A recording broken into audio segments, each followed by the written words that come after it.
the future will bring, no man can say. But one fact is certain. Mankind stands at the crucial crossroads of history, the threshold of a new era, the atomic age. For the people of the U.S., skilled in the uses of science and technology, the atomic age is profoundly significant. Across a continent enormous in its agricultural potential, Americans have drawn from the earth a rich cities, have reared towers into the sky, have spun intricate networks of highways across the land. By the application of science, industry has grown increasingly productive, making possible a good way of life. With assurance, Americans look with an abiding faith to the future. For many, citizen and scientist alike, atomic energy means the promise of a more abundant life. But for many another, the atom is a threat, an evil promise, the paralyzing panic of our time.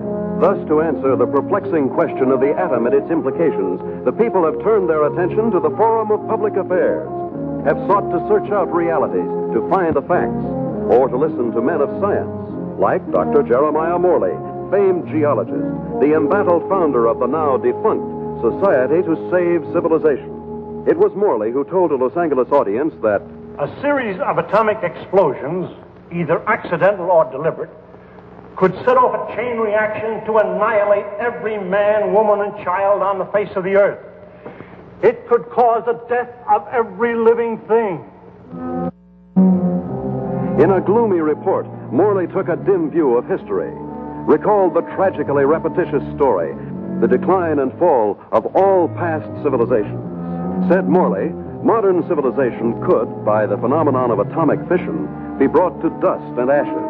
For example, if an A-bomb were detonated at the Empire State Building, the area of total destruction would cover an area of 2 miles. Now, since the A-bomb is already obsolete, consider the area of total destruction of an H-bomb. And science has promised us bombs 1,000 times more powerful, poisoning with radioactivity all the air and water of this earth. This could mean not only the end of our own civilization, but the very possibility of any future civilization. What are we going to do about it? I'll tell you what I am going to do about it. I have a plan to preserve human life on this planet. I hope you will join with me in carrying it out.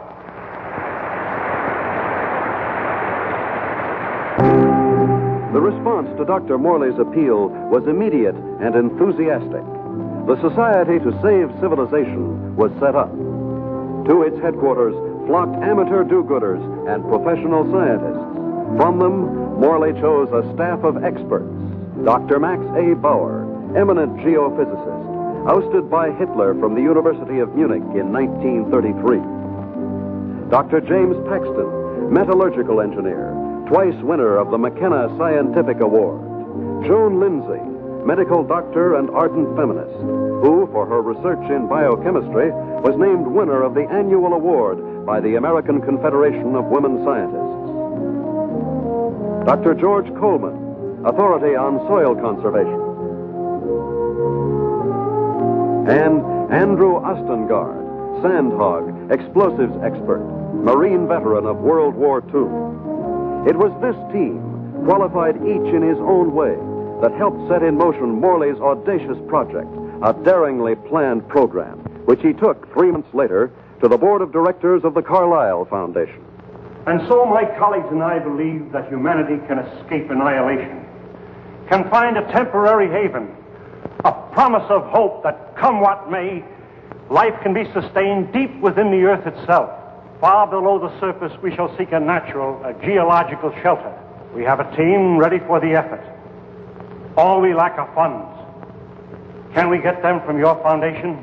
Dr. Morley, I believe it would expedite matters if I were to ask the questions. We're laymen, you know. First of all, isn't the inside of the earth solid?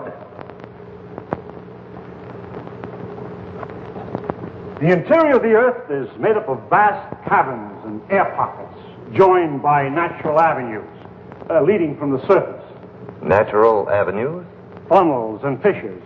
Such a fissure lies within the world's largest extinct volcano at Mount Nelly. That is where we intend to start our journey.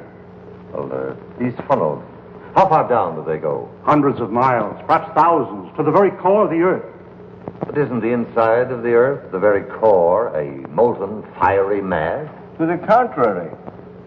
The latest body of theory holds that the inside of a sphere, such as the Earth, is cooler than the temperature at its surface. And how would you traverse these thousands of miles? Dr. Coleman, the perspective drawing, please. This is a cyclotram. A what? It's an amphibious conveyance based on the principles of an ovoidal atmosphere. A what? Like a submarine, with the mobility of a tractor. Its head contains a burrowing device, and its walls can withstand extremes of temperature and pressure. But even with the cyclotram or the bathysphere or the whatnot, how do you know you'll be successful in finding this underground haven? We don't know, but we must try. There is no other alternative, no other course, no other hope of keeping the spark of life alive. And the cost?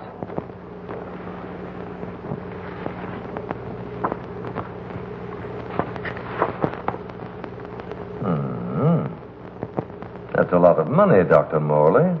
Well, surely you don't expect... But we do. I know you and your committee mean well. Mean well? Next you'll be calling us starry-eyed idealists. Dr. Lindsay, you're out of order. The whole world is out of order. And I suppose you and your associates can set it right? We couldn't have said it wrong if we tried.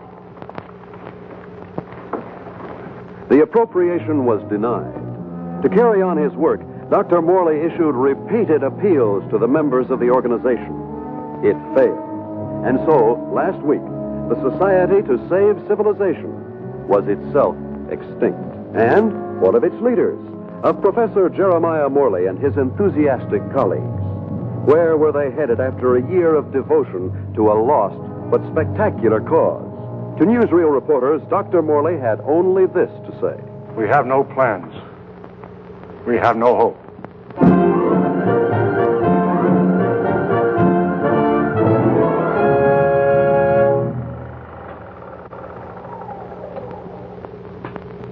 Better stand by, Frank. We may want to run that again.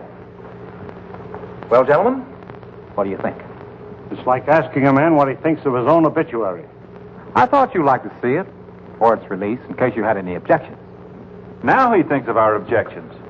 You've been crucifying us for a year, Mr. Thompson, in the newspapers you edit, the magazines you publish, and the syndicates you control. And now this newsreel. Just a minute, gentlemen. You seem to have me confused with my father. He dictates the policies of our publications. Like father, like son. Nothing, Dr. Bauer, could be more unscientific. As a matter of fact, my father and I never see eye to eye on anything. So he's the villain of the piece and you are the hero. Quite the contrary. My father has all the virtues of our society. He makes the money, I spend it. It's a large occupation. Oh, I have no occupation. I'm strict. You wouldn't. That idea of yours, Dr. Morley, about exploring the inside of the Earth. You know, I'd like to try that, just for the kicks. I'm sure you wouldn't find it very exciting. Oh, I don't know. Gentlemen, I came here tonight with a proposition. I have some money of my own. I would like to finance your project. Are you serious? Sit down, my boy. There's one stipulation, however. I go with you. And what could you do? I'm afraid you don't realize what you'd be up against. Going 1,000 miles inside the Earth. Just to satisfy a whim? Gentlemen, you act as if the fate of humanity hung upon you granting me this whim.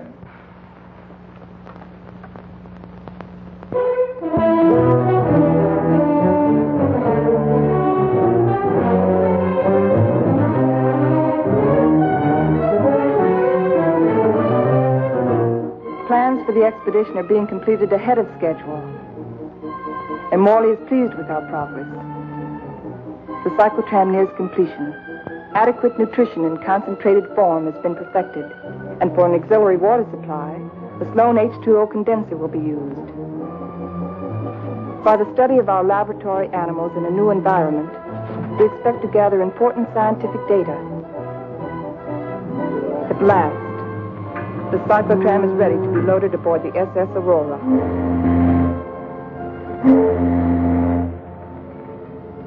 Our destination, the extinct volcano, Mount Nele. where the inside of the earth begins. This was our base, a lonely, desolate beach at the foot of the extinct volcano.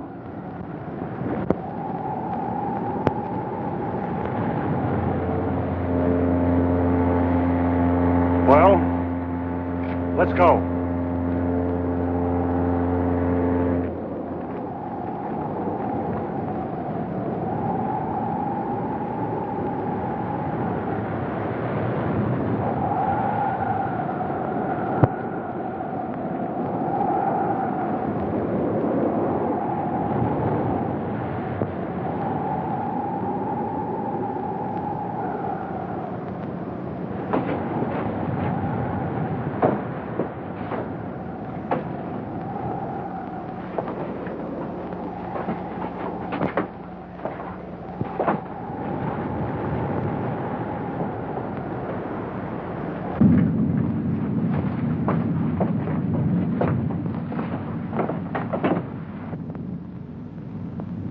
What a place to spend our last night on Earth. You sound like we'll all be dead in the morning. It's a possibility if we stay here.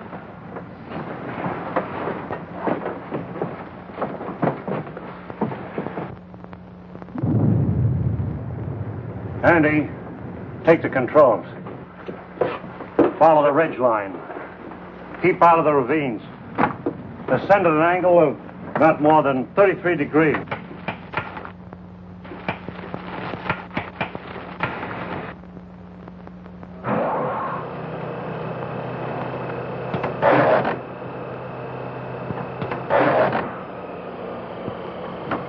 Something's wrong.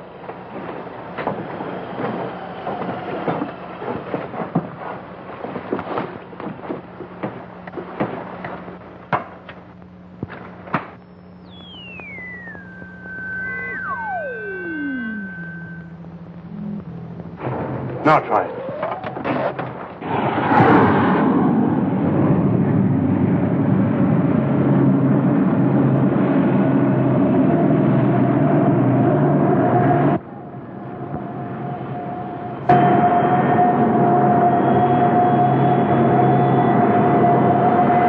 Sustain 2,000 RPM.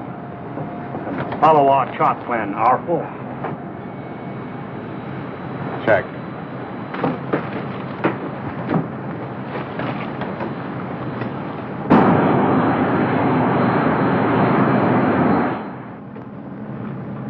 What's our elevation now? Approaching 6,300 feet. Angle of ascent, 19 degrees. Speed constant, 2,100 RPM.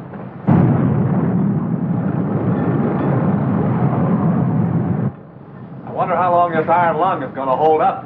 You can still beg out. You can't get rid of me so easily. Give me a reading on the forward rotational unit. We're up to 9,000, climbing at 24 mph. Angle 31 degrees. At that rate, we'll make the summit in 4 hours.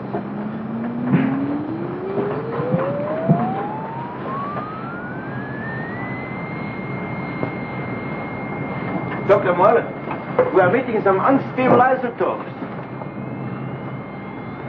Increase the lateral units in 12,000. Hey, this is getting rough.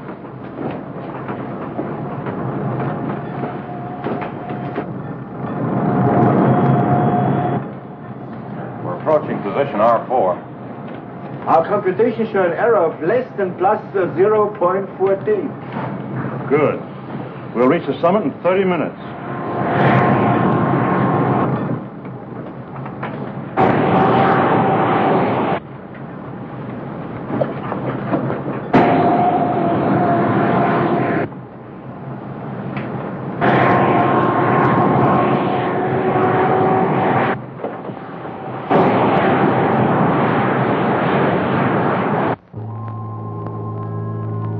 Five hours and 27 minutes. Excellent. 33 minutes ahead of our estimated schedule. We'll make a final check of our position before we enter the crater.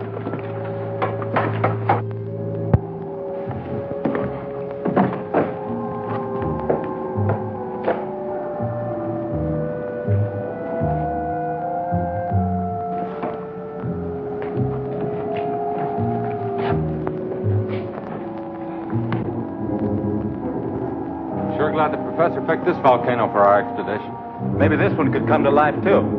No, not a chance. Don't bet on it.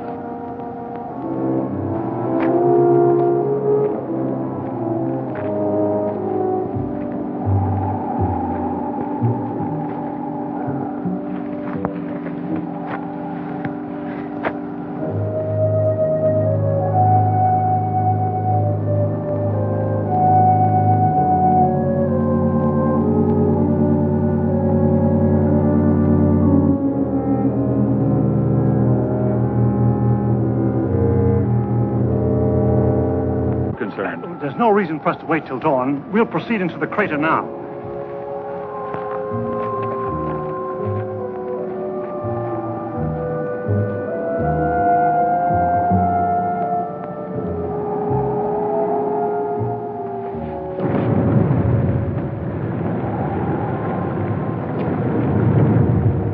Just one last look at the Earth. Yeah. What a way to remember it. Downward spiral. Keep to the inside ledges. Speed 1,200 RPM.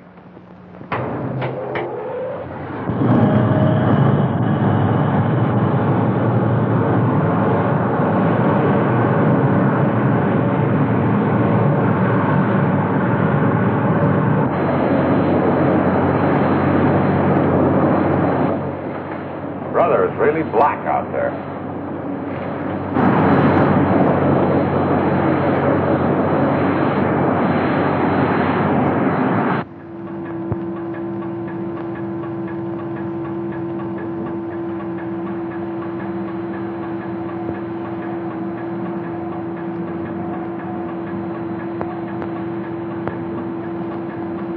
As we descend ever deeper into the volcano, I have observed no unusual physical symptoms.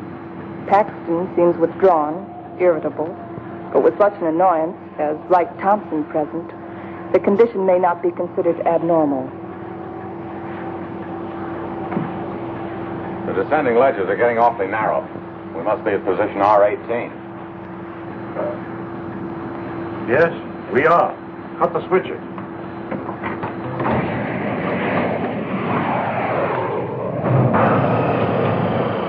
We'll be doing some hiking now. Better have some breakfast.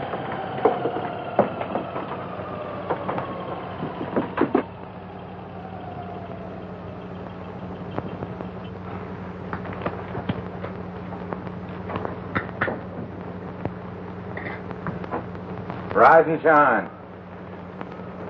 Morning. How can you tell? Served. Breakfast.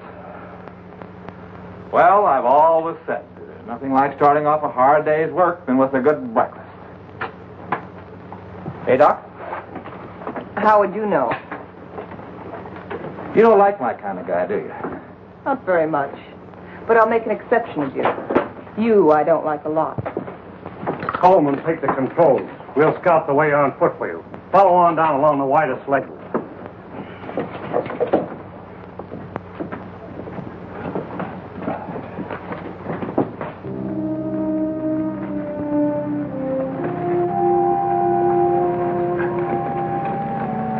Watch that, it's loose. What's the matter? I don't like it.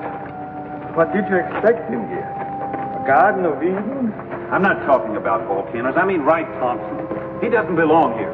None of us belongs here. We're doing what has to be done. He doesn't feel that responsibility. He's just a useless piece of excess baggage, a selfish thrill seeker. But without him, there'd be no expedition.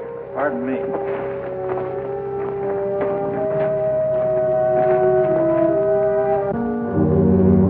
Kind of deep down there, isn't it?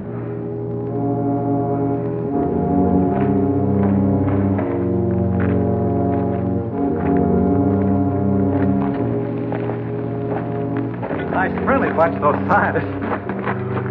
Oh, what's your trouble? Oh, nothing, but don't they ever talk? Not unless they got something to say. That's the way it is with smart people. Maybe they're not so smart. Maybe they don't know what they're doing down here. Listen, Buster.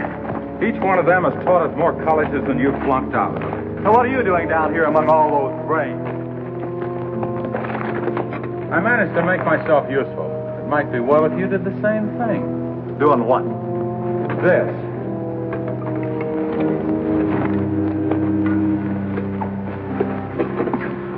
You lead the way for a while.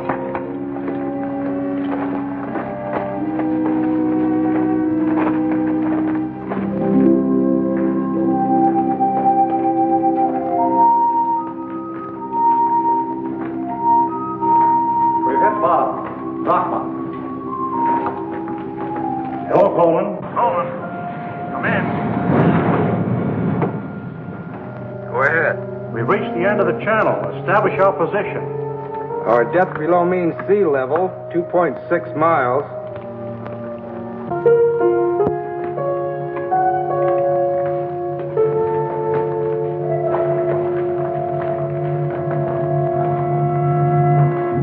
The Angstrom Underground Geological Expedition reached this point June 12, 1938, and was unable to proceed further. Why anyone who follows us should want to go further, we do not know, but we assume that they have good reason for doing so. Good luck. If Engstrom were living today, he'd know the reason. The world has changed since 1938. The world has changed since yesterday. We better get to work.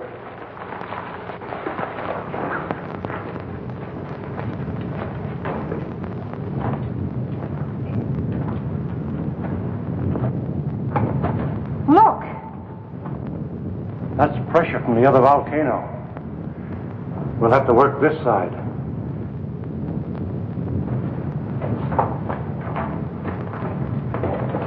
Paxton! Yes, Dr. Morley? Start making density readings on that wall over there. Yes, sir.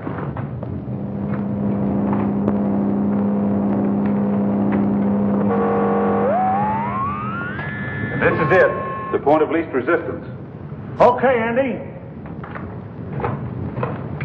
I'm ready. We'll all go back to the cyclotram.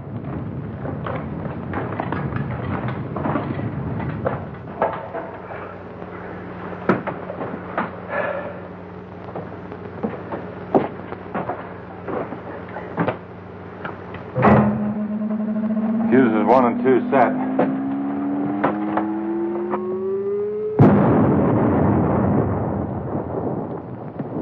I wonder what we'll be running into. There's only one way to find out.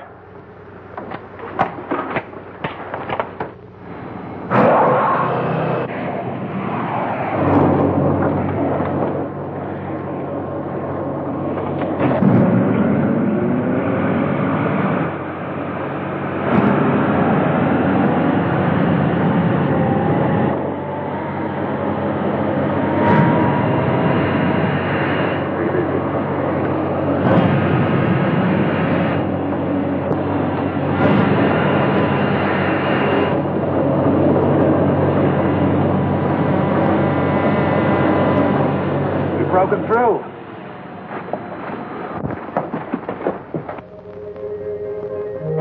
Looks like a tunnel. So far, so good. Put on your gas mask just in case. Coleman, we'll set the pace. You follow along with the cyclotram.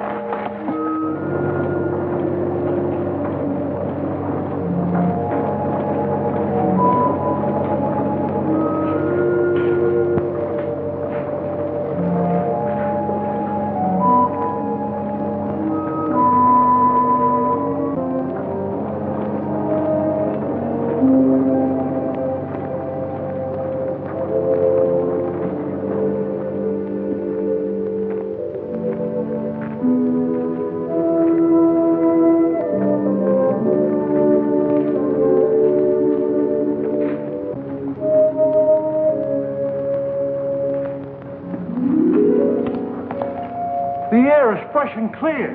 You can take your masks off. Pressure seems normal.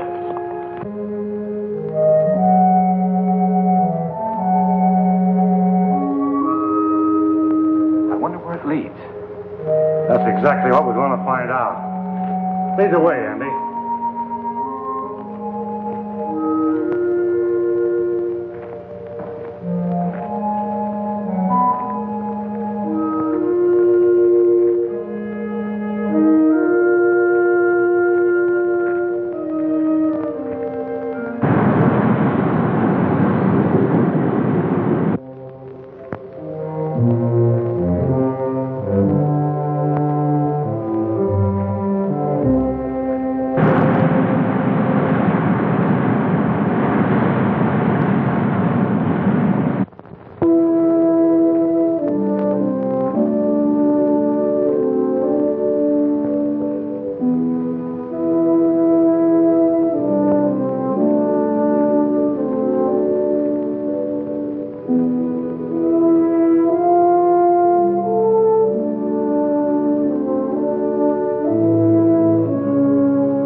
How did it all happen? Long time ago. The earth above was covered with water. When the sea vanished, it left great limestone deposits behind. Was all this limestone? Yes. And then the water gathered in underground streams and carved out the soft limestone. Drop by drop, year by year, the water dissolved the stone. Each drop carried a tiny particle of sediment. That's what formed these columns. About an inch every 1,000 years. Well, how long did this whole process take? About 200 million years. Hello, Coleman. Coleman, bring up the tram. We'll proceed from here.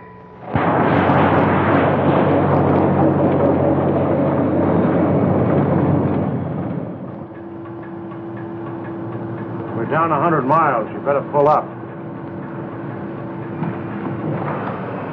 Cut the switches.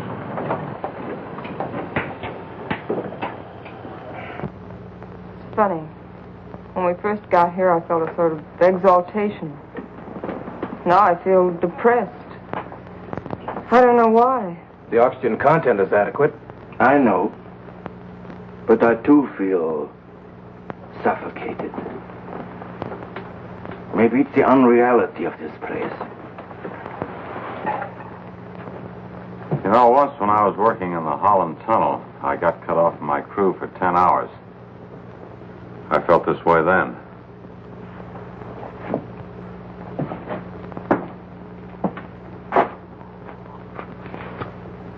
I think I know what it is. It's loneliness. It's a feeling of a person away from people. I felt it on the top of a mountain in Tibet, in the jungle, and on the Arabian desert. It's like the last cord tying you with humanity has been cut. It's more than that. People have dignity only in relation to many other people. Alone, a man is as useless as any rock out there. No, you're both talking nonsense. Nature doesn't influence man. Man influences nature. One man, one strong man, can change nature. Oh, you're wrong, Dr. Paxton. It isn't one man. It's many men working together. Right, teacher? Men together are no more than sheep. One man standing alone leads the way. Then the sheep follow. Please, gentlemen. Well, I'm embarrassed for all of you who call yourself scientists. Swayed by a self-indulgent young fool. I'm going ahead. I hope that by the time you catch up with me, the atmosphere will have cleared the cobwebs from your brains.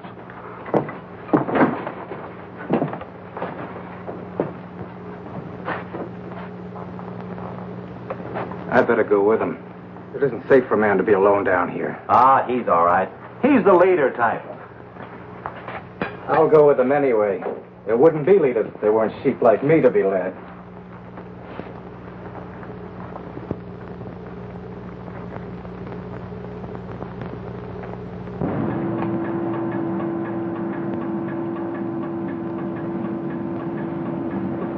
I still don't see any sign of Paxton and Coleman.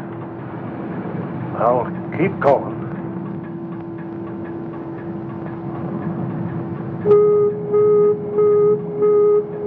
Gas! Paxton and Coleman. They forgot their gas mask.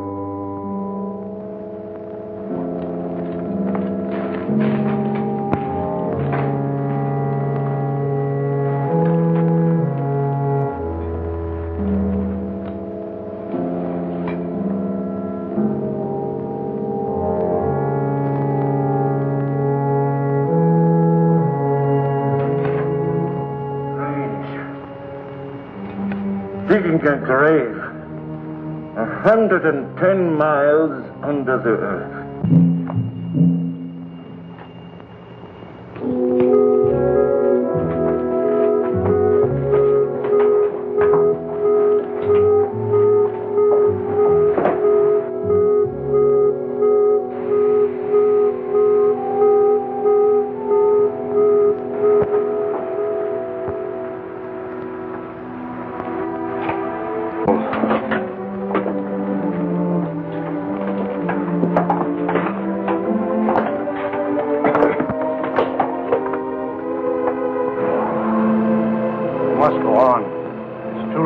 turn back now.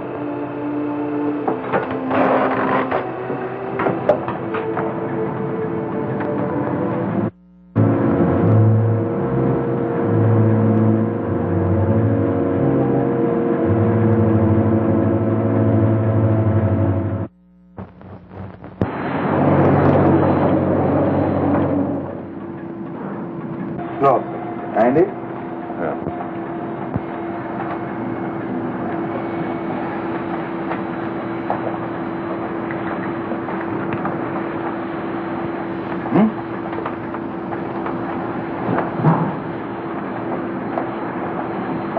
You know, right now I'd give $1,000 for a good hamburger.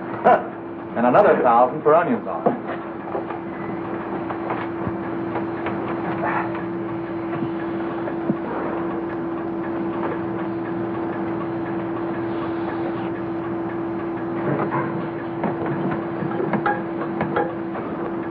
Dr. Morley, our water supply is...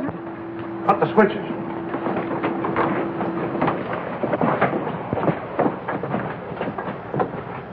Polluted by the gas fumes. Yeah, somebody left it open. Back there just before Paxton and Coleman took off. I guess I forgot to close it. Oh, you... Andy! It was an accident. An accident? We may never find water again. Now I suppose you'd give $1,000 for a glass of that. Andy, there's a job to be done. We've got to find water fast, and in this area. Yeah, I know. We got about a chance in 1,000 of finding it.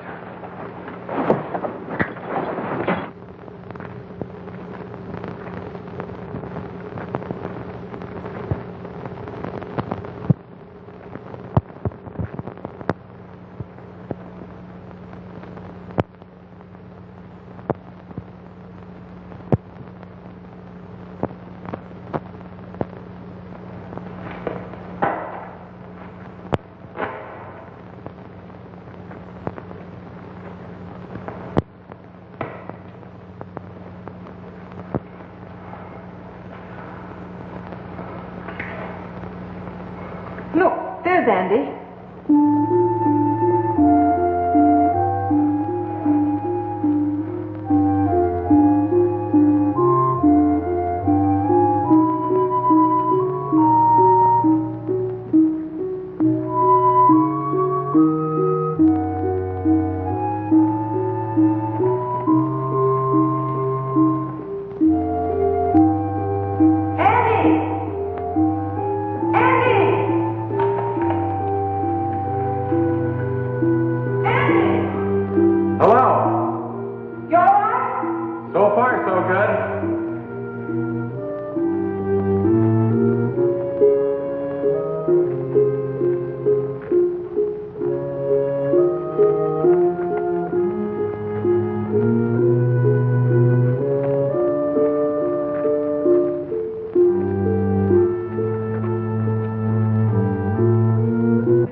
No water here!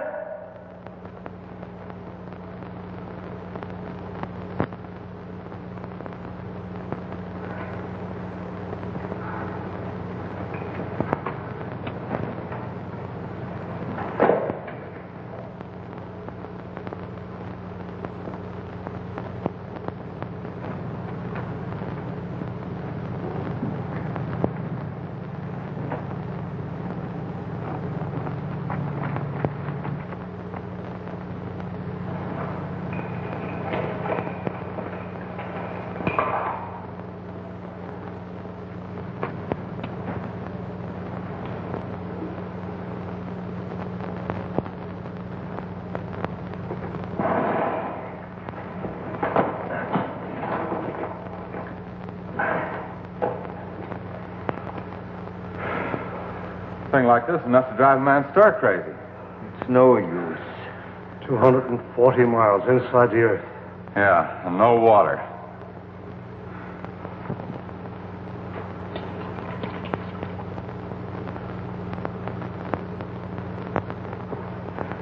Here. I've been feeding it to the animals.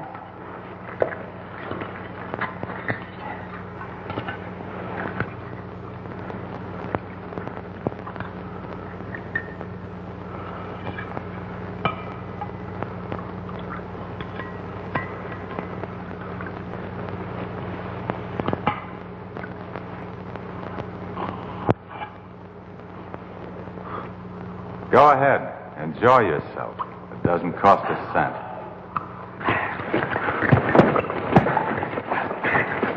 Stop it! Andy! This is ridiculous. We have something larger at stake than your personal petty feuding. Now, you two can come with us or stay here and kill each other. I'm going after the cyclotram. Never mind. I'll go get it.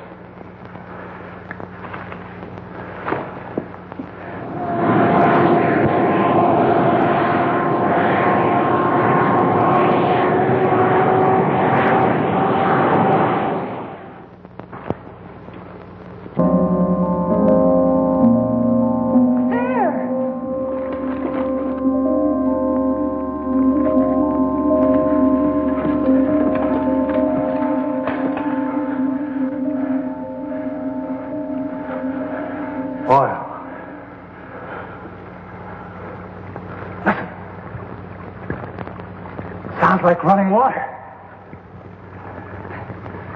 But where's it coming from? It's behind this wall.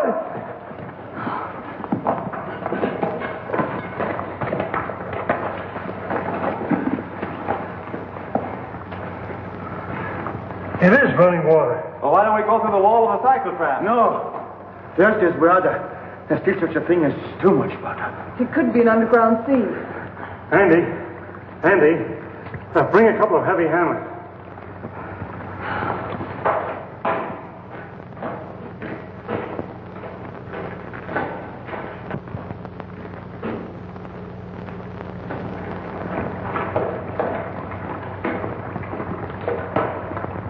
What's up, Professor? We think there's water behind that wall. Try breaking it in. Sure.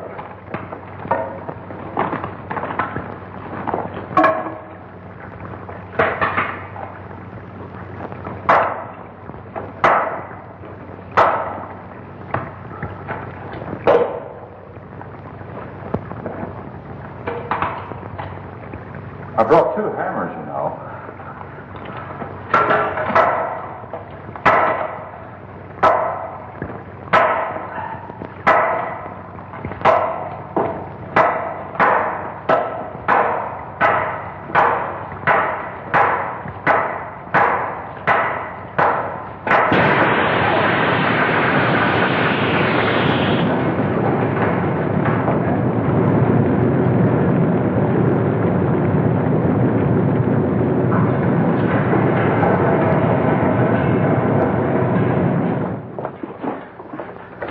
Come in here. Let's take care of that arm.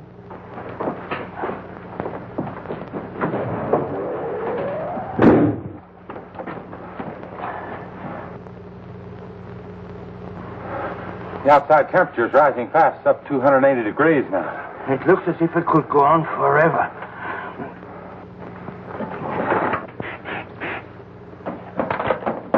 Hold it out there.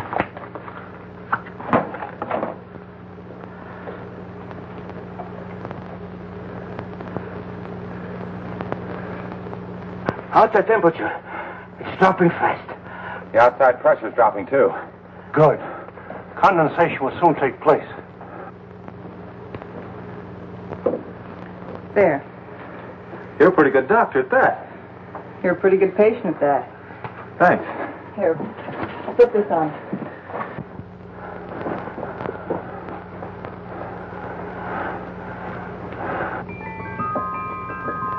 It's water. Look. Look at it. It's water.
Are you all right?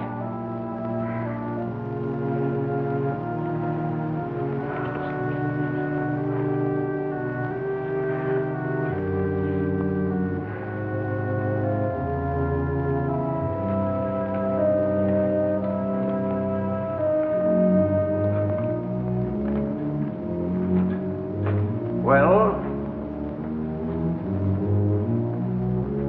what shall we do now?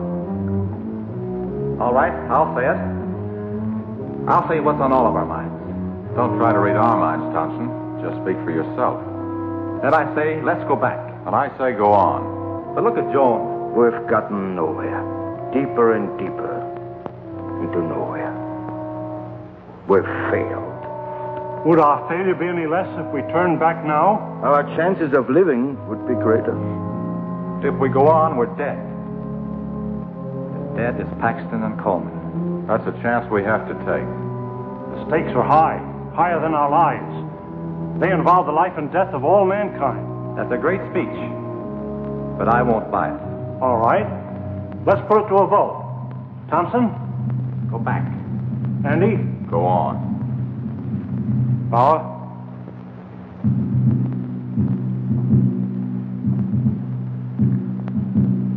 Go back. Go on. Seems to be a deadlock. I suppose none of us would like to reconsider? Doesn't woman suffrage count here? What do you say, Joan? I say go on, and let's not waste any more time about it.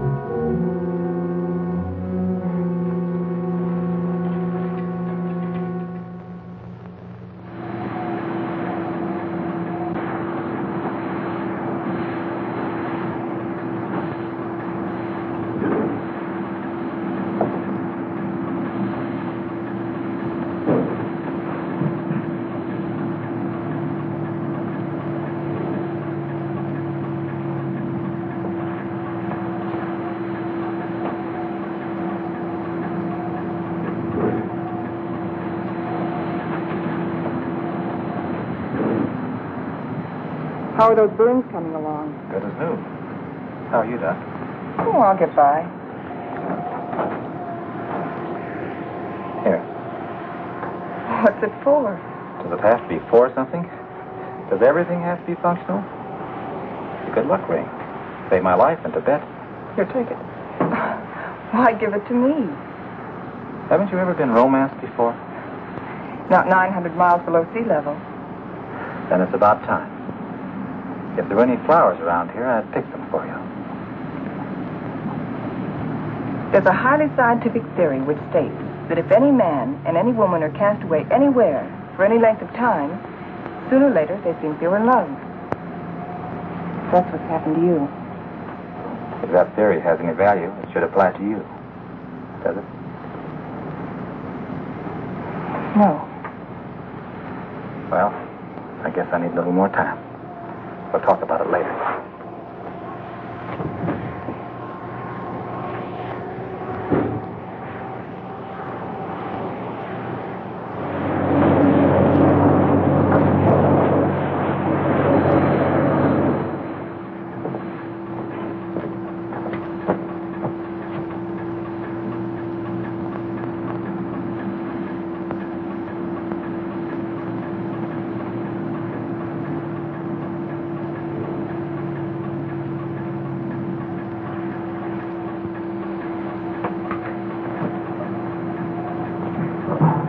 How about pulling this jalopy level for a minute? Just long enough for us to get out of these straitjackets and stretch.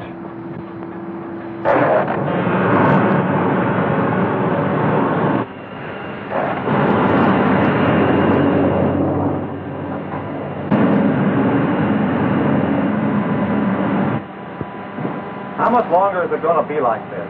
Oh, right. What difference does it make? Plenty. If it's going to be like this the rest of the way, why go on? Why waste time? That shouldn't make any difference to you. You've never done anything but waste time. Listen, you meathead. Just because you're a sandhog that likes to go grubbing around in the ground. And you're a mountain goat with his head in the clouds. Stop it, both of you. I've had enough of this. What happened? I don't know.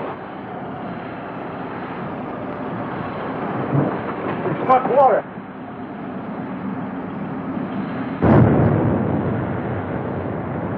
We are out of it.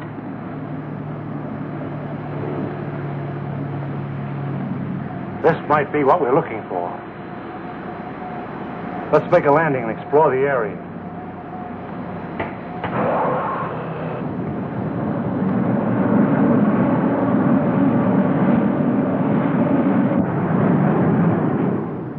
It's got a high calcium content, but it's drinkable.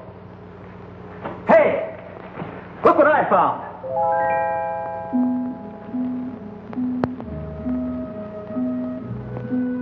They're cave pearls. Cave pearls? How much they worth? Calcium carbonate. Calcium carbonate. Well, how about this? Sulfate of lime. Plaster of Paris. Professor, you take the romance out of everything. Here you are, Doc. 2 souvenirs from Haiti, vacation land of the underworld. Thank you. Back home, I'll be the envy of every kid on the block. I'm not so sure, Joe. Take a cave pearl into the sunlight, turns gray and ugly. And the flowers? It'll crumble to dust. Hey, Professor, how about these fish? It's a rare species. They're edible, though. They have no eyes. I think I'll stick to pills. They lost their eyes 10 million years ago.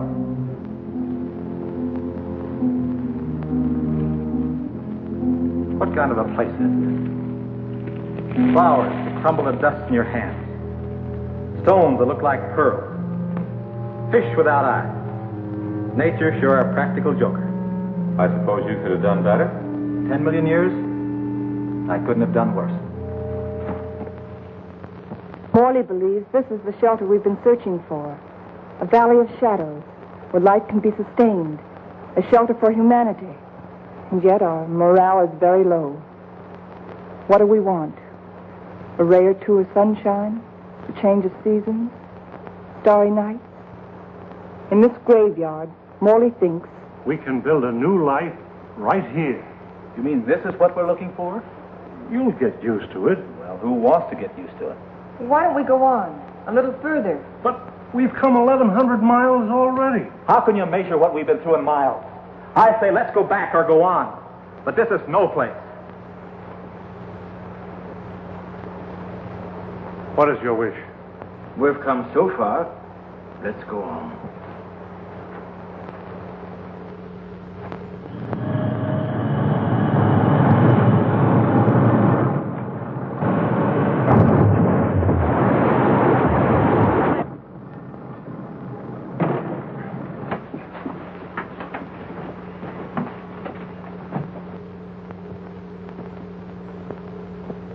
Well?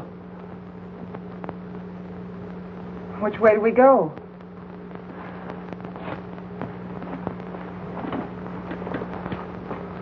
I suppose we'll have to explore both channels. I'll take the right one. Right? You take the other. Why me? I'll tell you why. I'm sick of taking your orders. That's the trouble with you, Thompson. That's all you do is take, you never give. Without me, there wouldn't have been any expedition. Well, that's not enough. It's time you gave something yourself and not your pocketbook. Andy. We might as well get started.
And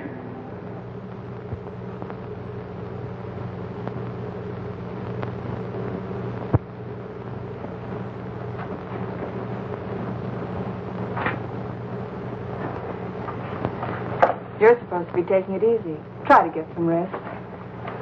Listen to me, Wright. You've been like this for days. How long can you keep it up? He didn't like me any more than I liked him. Yet he saved my life.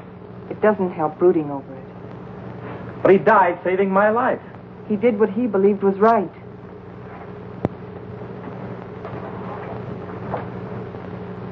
My trouble was, I never believed in anything. You can start now.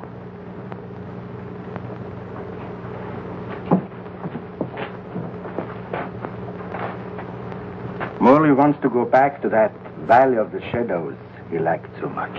Well, it's better than this. But it isn't good enough. What do you want to do? I, too, want to go back. But all the way back. Now that Andy's dead... Now that Andy is dead, we've got to go on. We've got to, until we find what we're after. If we fail, then we can talk about going back.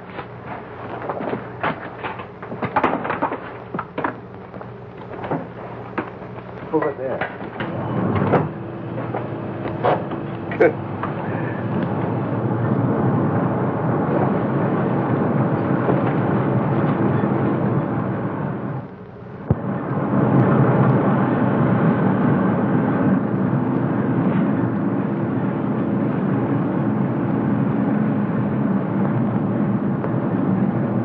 This must be a continuation of the other river. No, I think it's just a seepage from it. Listen.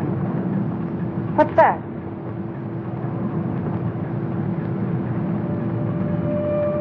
Look! It's like daylight.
Discovered a vast and radiant cavern deep within the earth. Along the shores of this incredible cave lies a great underground sea, gathering up the waters of the earth. A strange, sunless light is reflected from the phosphorescent dome. The glowing peaks are weathered and sharp, and the gullies deep. The wind is soft, and the climate pleasant. Vapors rise up into the bright dome, forming luminous clouds.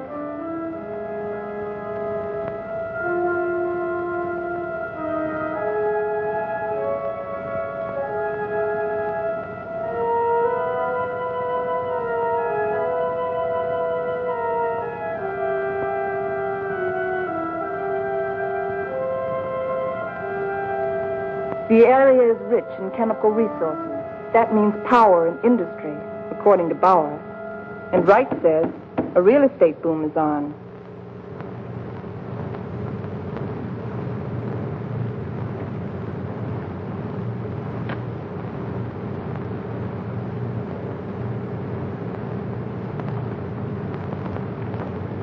Well, you got a match? Sure.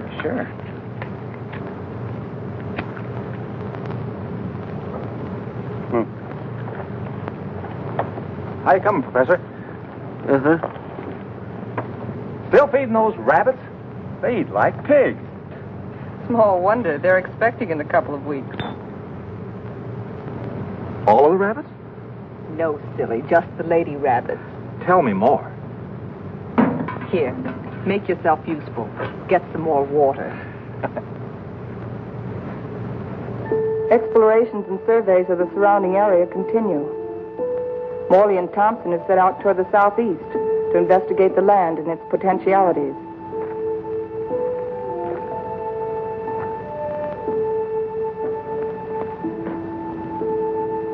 This is a strange kind of sand. That's not sand, that's volcanic ash. The ash will make good fertilizer for our crops. Crops? Let's face facts, Morley. This is a desert. The very word means deserted by life.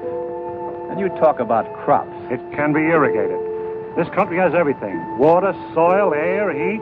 Yeah, you're forgetting one thing, though. No sunlight. Science can adjust that.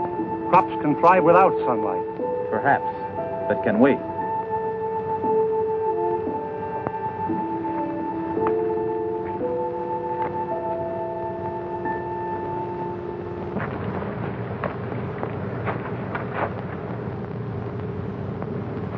What sort of species is it? It's the fossil remains of a species of lungfish. He breathed by means of both lungs and gills. When he came out of the sea 400 million years ago, he was the ruler of the animal kingdom. With his lungs, he was a pioneer in a new way of life. How did they become extinct? Like some of us on Earth, they seem to hurry the process of extinction. Let's get out of here.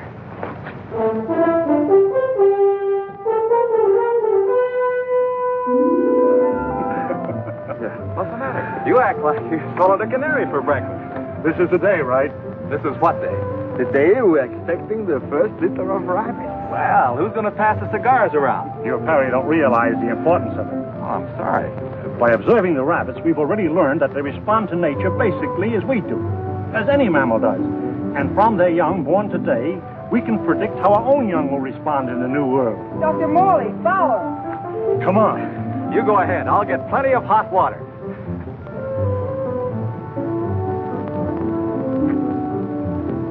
Well, how many boy rabbits and how many girl rabbits, huh? What's the matter?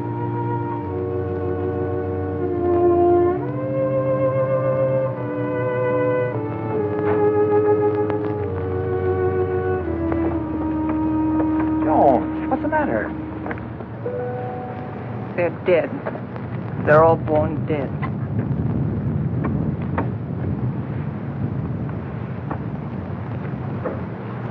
I can't understand it. Why? Why?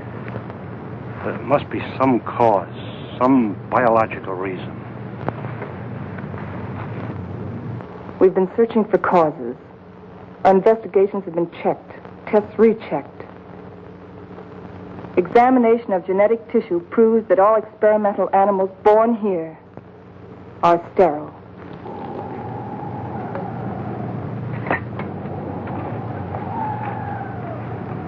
You know what this means? This new world. A haven for the dead. This is the end of the line. Now we know that the human race cannot reproduce itself in this underworld region. It appears our mission is a failure. Then we can't stay here. At least one generation could. And after that, what? The end of humanity. That I won't accept. Neither can you run away from facts.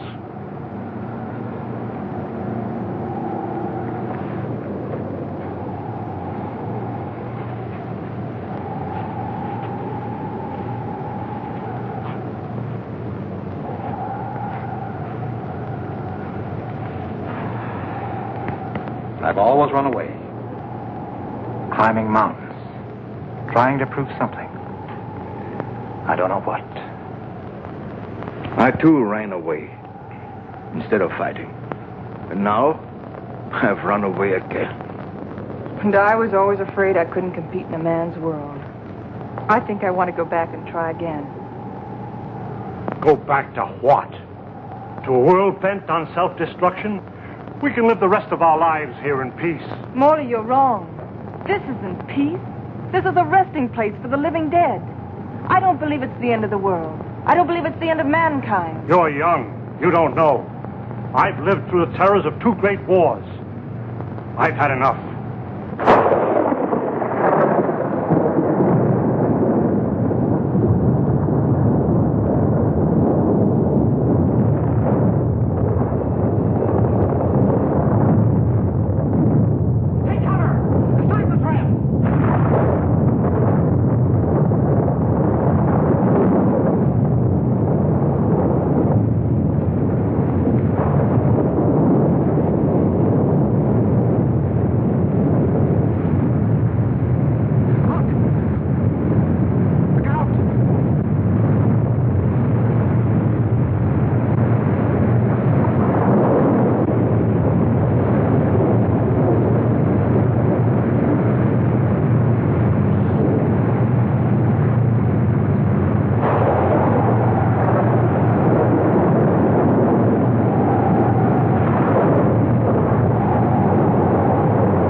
Take over.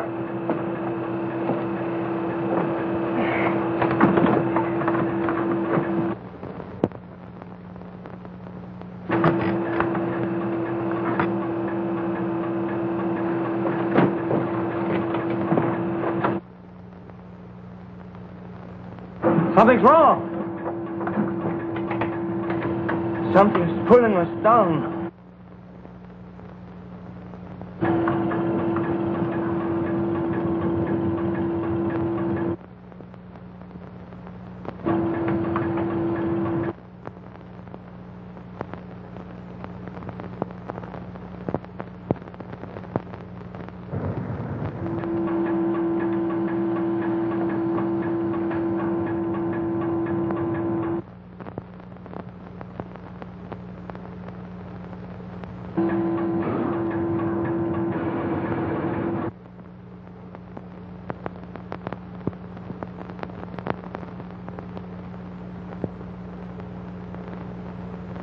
We are lost.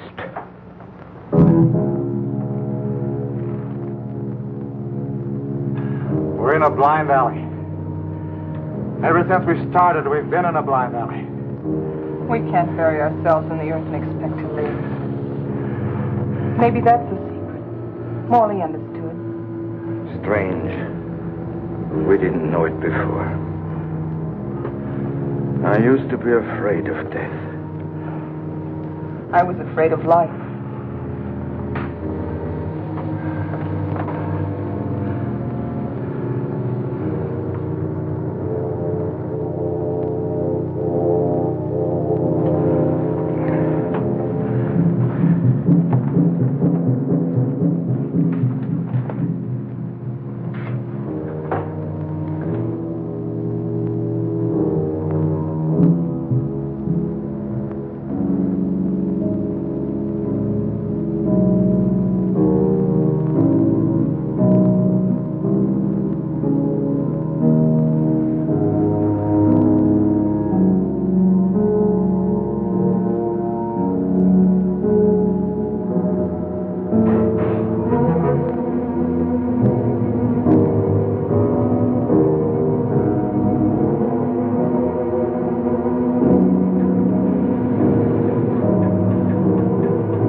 below the level of the underground sea.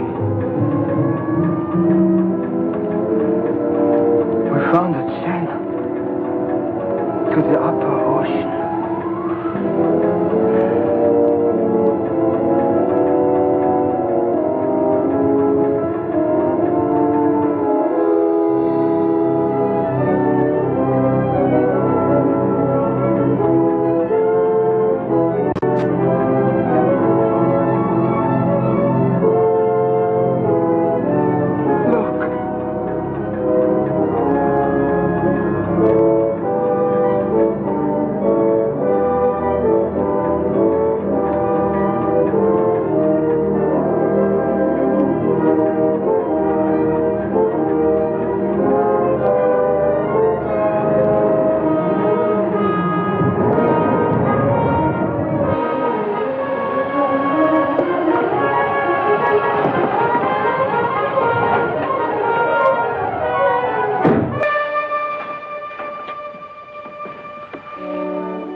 There's life on that island.